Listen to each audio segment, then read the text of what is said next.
श्रद्धालुओं, जय श्री कृष्णा, जय श्री राम, जय श्री राधे राधे, जय श्री महाकाल। इस वीडियो में आपको श्रवण कराएंगे मध्याह्न संध्या तर्पण और शाम संध्या का वर्णन। भगवान नारायण कहते हैं, ब्राह्मण अब मध्याह्न काल की पूर्णमयी संध्या का प्रसंग सुनो, जिसके अनुष्ठान से मनुष्य को अपूर्व उत्तम फल प्राप्त होता है। भगवती गायत्री युवावस्था से संपन्न है, इनका श्वेत वर्ण है, 3 नेत्र इनकी शोभा बढ़ा रहे हैं। वे वरद मुद्रा, अक्षमाला और त्रिशूल हाथ में लेकर अभय प्रदान करती हैं। वृषभ पर आरूढ़ है। यजुर्वेद संहिता में इनकी महिमा गाई गई है। रुद्र इनके देवता हैं। तमोगुण से युक्त होकर ये भूमंडल की व्यवस्था करती हैं। इन्हीं की कृपा से सूर्य अपने मार्ग पर संचरण करते हैं। ऐसी भगवती महामाया को मैं प्रणाम करता हूँ। इस प्रकार आदि देवी का ध्यान करके आचमन आदि सभी क्रियाएं पूर्वत करनी चाहिए। अब अर्घ का प्रकरण बतलाता हूँ। सुंदर पुष्प चुनना चाहिए।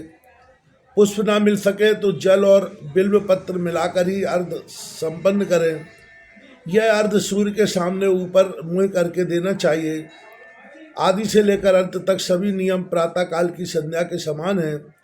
सायं और प्रातःकाल की संध्या के समय अर्घ देने का कारण तो श्रुति में यह बतलाया गया है कि मंदेह नाम के राक्षस सूर्य को निगल जाना चाहते हैं। उनके निवारणार्थ अर्घ की आवश्यकता होती है। अतएव विप्र को यत्न पूर्वक उन राक्षसों के निवारणार्थ अर्घ देना चाहिए। दोनों संध्याओं में नित्य प्रणव सहित गायत्री का उच्चारण करके यह अर्घ दिया जाता है। मध्याह्न काल में अकृष्णेन इस मंत्र से पुष्प और जल सूर्य को निवेदित करें। पुष्प के अभाव में बिल्व पत्र और दूर्वा दल से पूर्वोक्त विधि के अनुसार यत्न पूर्वक अर्घ देने से पुरुष सांगोपांग संध्या के फल का अधिकारी हो जाता है। देवर्षि सत्तम इसी प्रकरण में तर्पण की विधि भी बतलाता हूँ, सुनो। भुवा पुरुषम तर्पयामी नमो नमः, यजुर्वेदम तर्पयामी नमो नमः। इसी प्रकार मंडल, हिरण्यगर्भ, अंतरात्मा, सावित्री, देवसेना, शांकृति, संध्या, युक्ति, रुद्राणी, नीमृजा, स्वार्थ सिद्धि करी, सर्व मंत्रार्थ सिद्धिदा और भूर्वा स्वा पुरुष नामों के साथ भी तर्पयामी नमो नमः इन शब्दों को जोड़कर तर्पण करना चाहिए। यही मध्याह्न का तर्पण है।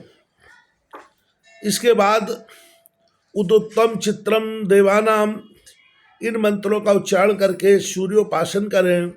नारद तदंतर साधना में तत्पर रहकर मंत्र का जप किया जाता है। जप का भी प्रकार बतलाता हूँ, सुनो। प्रातःकाल के जप के समय दोनों हाथों को उत्तान, सायंकाल में औंधे और मध्याह्न काल में हृदय के पास करके जप करना चाहिए। अनामिका अंगुली के दूसरे पौरवे अर्थात मध्य से आरंभ करके कनिष्ठिका के आदि क्रम से तर्जनी के मूल पर्यंत करमाला कही गई है। 1000 गायत्री का जप करने से महापापी विप्र भी पवित्र हो जाता है। मनु, वाणी और इंद्रियों के सहयोग से उत्पन्न हुआ पाप 1000 गायत्री का जप करने से नष्ट हो जाता है। एक और चारों वेदों का अध्ययन और उनकी पुनः पुनः आवृत्ति एवं दूसरी ओर गायत्री का जप रखकर तुलना करने पर गायत्री का जप ही उत्तम सिद्ध होता है। इसके बाद ब्रह्म यज्ञ की विधि का क्रम बतलाऊंगा। भगवान नारायण कहते हैं, नारद ध्वज 3 बार आचमन करके 2 बार मार्जन करे, दोनों पैरों का प्रोक्षण करे, सिर, नेत्र, नासिका, दोनों कान, हृदय और शिखा का सम्यक प्रकार से प्रोक्षण करे। देशों काल के उच्चारण पूर्वक संकल्प करके ब्रह्मयज्ञ करे। दाहिने हाथ में कुशा, बाएं हाथ में 3 आसन, यज्ञोपवीत, शिखा और तलवे के नीचे एक एक कुशा रखे। वियुक्त होने के लिए एवं संपूर्ण पापों के विनाशार्थ एवं सूत्रोक्त देवता की प्रसन्नता प्राप्त करने के लिए ब्रह्मयज्ञ करता हूँ, यह संकल्प करे। सर्वप्रथम 3 बार गायत्री का जप करे। ओम अग्निमीले यदंगे अग्निर्वे यथ महाव्रतम चैव पंथा आदि मंत्रों का क्रमशः पाठ करे।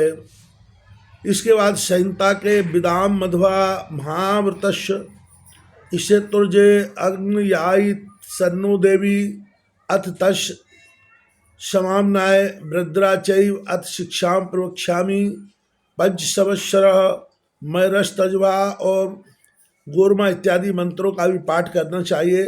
अथा तो धर्म जिज्ञासा अथा तो ब्रह्म जिज्ञासा तच्छन्तो ब्रह्मणे नमः, इन ऋग्वेद के 5 मंत्रों का भी पाठ करना चाहिए। इसके बाद देवताओं का तर्पण करके प्रदक्षिणा करें। प्रजापति ब्रह्मा वेद देवता ऋषिगण संपूर्ण छंद्र ओमकार बषटकार व्याहति सावित्री गायत्री यज्ञ आकाश पृथ्वी अंतरिक्ष दिन रात सांख सिद्ध समुद्र नदी पर्वत क्षेत्र औषधि वनस्पति गंधर्व अप्सरागण नाग पक्षी गौ शाद्यगण विप्रगण यक्ष राक्षस भूत एवं यमराज आदि के नामों का उच्चारण करके तर्पण करें। इसके बाद जनेऊ को कंठी करके ऋषियों का भी तर्पण करना चाहिए। ऋषियों के नाम इस प्रकार है: सतर्ची माध्यम ग्रस्तमद विश्वामित्र वामदेव अत्रि भरद्वाज वशिष्ठ प्रगाध पावमान क्षुद्रसूक्त महासूक्त शनक शनंदन सनातन सनत कुमार कपिल आश्री बोहली और पंचशीर्ष। फिर अपशब्द होकर इन ऋषियों का तर्पण करें। सुमंतु जैमिनी वैशंपायन और पैल सूत्र भाष्य भारत महाभारत और ये सभी धर्माचार तृप्त हो जाए, ये उच्चारण करें। जानंती बाहवी गार्ग गौतम शाकल बाभ्रभ मांडव्य मांडुके गार्गी बाचन कोई बड़वा प्रतिथेयी सुलभा मैत्रेयी कहोल कोशितक महाकोशितक भारद्वाज पैग महापैग सुयग सांख्यायन यत्रे महायत्रे बाष्कल शाकल वासुजात व्रत औदवाई सोजामी शौनक और आश्वलायन ये तथा अन्य जो भी आचार हैं वे सभी तृप्त हो जाएं। फिर पितरों का तर्पण करें। तत्पश्चात जो कोई मेरे कुल में उत्पन्न होकर अपुत्र दिवंगत हो चुके हैं, जिनका मेरे गोत्र से संबंध है, उनके लिए मैं वस्त्र को निचोड़कर जल देता हूँ, इसे वे जल स्वीकार करें। यूँ कहकर वस्त्र निष्पीड़न करें। महामुने यह ब्रह्मयज्ञ की विधि में तुम्हें बता चुका।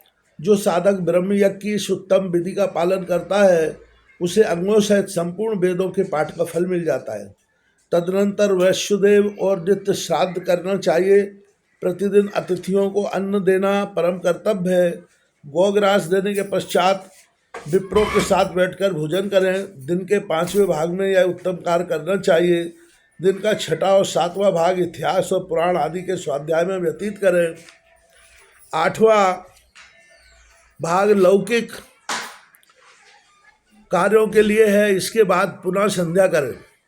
महामुने अब सायंकाल की संध्या बतलाता हूँ, जिसके अनुष्ठान से भगवती महामाया प्रसन्न होती हैं। सायंकाल में साधक योगी आचमन और प्राणायाम करके शांत चित्त हो पद्मासन लगाकर बैठ जाए। श्रुति स्मृति संबंधी कार्यों में 2 प्रकार के प्राणायाम हैं, सगर्भ और अगर्भ। प्राणवायु को रोककर किए जाने वाले प्राणायाम को सगर्भ कहते हैं और केवल ध्यान करने को अगर्भ। अगर्भ आमंत्रक होता है। भूत शुद्धि के पश्चात कर्म में प्रवृत्ति होना चाहिए, अन्यथा उसे कर्म नहीं कह सकते। लक्ष्य स्तर करके पूरक कुंभक और रेचक द्वारा देवता का ध्यान करें। विद्वान पुरुष सायंकाल में संध्या करते समय भगवती सरस्वती का इस प्रकार ध्यान करें। भगवती सरस्वती अब वृद्धावस्था को प्राप्त हो चुकी हैं। उनका श्री विग्रह कृष्णवर्ण है, कृष्ण वर्ण के वस्त्र पहने हुए हैं। इन्होंने अपनी भुजाओं में शंख चक्र गदा और पद्म धारण कर रखे हैं। ये गरुड़ पर विराजमान हैं। भांति भांति के रत्न इनकी शोभा बढ़ा रहे हैं। करधनी और पाय जेब से ध्वनि निकल रही है। इनके मस्तक पर अमूल रत्न निर्मित मुकुट है। तारमय हार इन्हें सुशोभित करते हैं। मणिमय कुंडलों की कांति से इनके कपोल परम शोभा पा रहे हैं। इन्होंने पीताम्बर धारण कर रखा है। ये सच्चिदानंद स्वरूपिणी हैं। सामवेद और सत्य मार्ग इनके अंग हैं। स्वर्गलोक की व्यवस्था इनके हाथ में है। सूर्यमंडल से होकर ये पधारती हैं। अब ये देवी सूर्यमंडल से यहाँ आ रही हैं, मैं इनका आवाहन कर रहा हूँ। इस प्रकार भगवती सरस्वती का ध्यान करके सायंकाल की संध्या का संकल्प करना चाहिए। आपो ही षष्ठा, इस मंत्र से मार्जन तथा अग्निश्चेती से आचमन करें। शेष कर्म प्रातः काल की संध्या के समान कहा गया है। साधक पुरुष शांतचित्त हो भगवान नारायण के प्रसन्नार्थ गायत्री मंत्र का उच्चारण करके सूर्य को अर्घ्य दे। दोनों पैर समान हो, हाथ की अंजुलि में जल भर लिया जाए। मंडलस्थ देवता का ध्यान करके क्रमशः अर्घ्य प्रदान करें। जल में अर्घ्य देने वाला मानव मूर्ख और अज्ञानी समझा जाता है। स्मृतियों का उल्लंघन करने से ऐसा दुज प्रायश्चित का भागी होता है। तदनंतर सूर्य के मंत्र से उपस्थान करके कुश के आसन पर बैठकर गायत्री का जप करना चाहिए।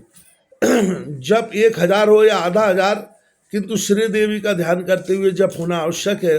सायंकाल की संध्या के तर्पण में भी प्रातःकाल की ही भांति उपस्थान आदि कार्य करने चाहिए। पहले विनियोग इस प्रकार करें। इसके ऋषि वशिष्ठ विष्णु रूपा सरस्वती देवता और सरस्वती छंद है। सायंकाली संध्या के तर्पण में इसका विनियोग किया जाता है। स्वपुरुष सामवेद मंडल हिरण्यगर्भ परमात्मा सरस्वती वेदमाता शांकृति संध्या तथा विष्णु स्वरूपिणी वृद्धा सरस्वती उस्सी नृजी सर्व सिद्धिकरी सर्व मंत्राधीश्वरी तथा भूर्वा स्वापुरुष, इन नामों का उच्चारण करके तर्पण करें। यह सायंकालीन तर्पण श्रुति सम्मत है। नारद सायंकाल की संध्या का विधान कह दिया। मुनिवर यह पापों का नाशक, संपूर्ण क्लेशों को दूर करने वाला, व्याधि से मुक्त करने में कुशल तथा मोक्षप्रद है। संपूर्ण सदाचारों में संध्या अपना मुख्य स्थान रखती है। संध्या के प्रभाव से देवी प्रसन्न होकर भक्तों का मनोरथ पूर्ण करती है। सद्गुरुदेव भगवान की जय।